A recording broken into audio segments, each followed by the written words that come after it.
When I was 12 years old, I learned a lesson about helping. It was accidental. Don't get me wrong, both my sister and I were always helpful. That was how our parents raised us. Ernesto and I were always encouraged to help those who needed it. It was never something I thought about, just something that I did. My sister and I both had chores that we did to earn our allowances. What I had never considered was how me being helpful was benefiting others. I never thought of how it made them feel. As I mentioned, Ernesto and I were helpful kids. We also completed our chores, not always on time, but we got to them. Ernesto and I helped with meals, and we helped clean up. We also took care of our many animal friends. We helped our neighbors with yard work during the nice weather and shoveled driveways in snowy winters.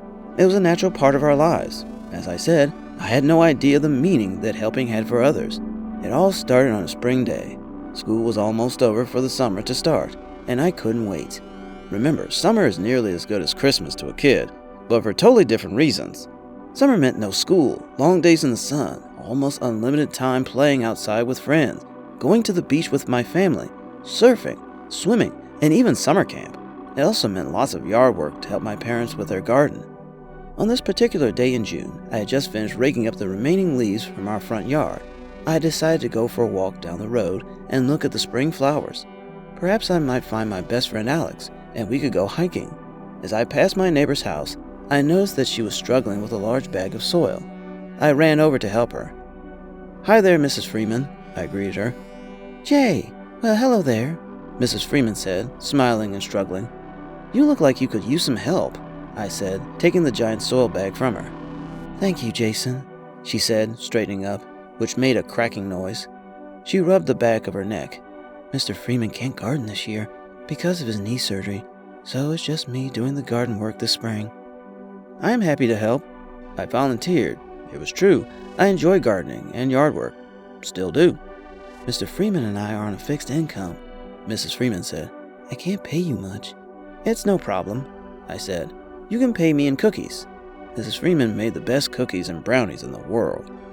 I got to work, helping Mrs. Freeman plant her patio pots and her flower bed. I helped her to hang her hanging baskets. As it started to grow dark, I realized that my hike would have to wait until the next day. "We got a lot done," Mrs. Freeman said. "Thank you so much." "No problem," I smiled. "Shall we plant veggies tomorrow?" "Well, sure," Mrs. Freeman said. "See you tomorrow." Then she gave me a big hug. The next day, after eating breakfast, I headed down to the Freeman's house. Mrs. Freeman was waiting for me with a large glass of lemonade. We got to work. First, I cleaned out the veggie patch of last year's weeds and debris. Then we planted tomatoes, carrots, potatoes, lettuce, and everything else that grew from the earth. We even planted strawberries. Before I knew it, it was time to go home. "Again, thank you, Jason," Mrs. Freeman smiled. She gave me another giant hug, as giant as a hug as a sweet little old lady can give. Every day after that, I visited Mrs. Freeman to help her water and tend her garden. It grew and flourished. My parents kept telling me how proud they were of me every day. I was happy about that. I liked that my parents were proud of me. However, I didn't understand why they were continually praising me for just doing what they taught me to do. I learned what they were proud of 2 weeks later. I walked down to the Freeman's house to discover Mrs. Freeman just standing looking at her yard. She was smiling, but there were tears in her eyes. "Are you all right, Mrs. Freeman?" I asked. "I'm fine." She smiled at me. "I'm just looking at our beautiful yard and thinking about how your kindness saved it." "I didn't save your garden," I laughed. "I just helped you plant it." "No, you did save it," Mrs. Freeman said. "You see, every year my husband and I planted our garden and did our yard work together. It was always so special because it was our little family thing. With Mr. Freeman unable to help, I knew that our yard wouldn't be the same with just me working. I thought perhaps it will inspire Mr. Freeman to heal quicker, but it was so much work, and then you came to help. You did not ask for anything in return.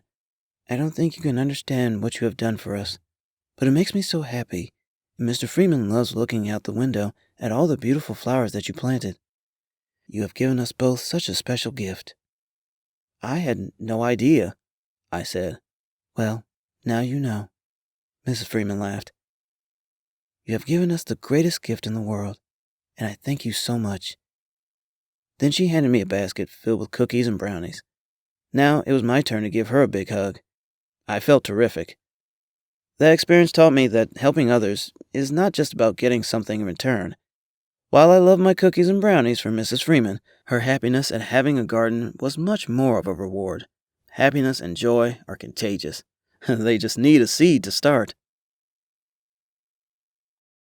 Hey, thank you for watching. Please click on the right to subscribe if you liked the video. And please don't forget to click on the bell icon when you subscribe so that you can be notified when we upload a new video. Watch more videos on the left, including our playlist. Thank you.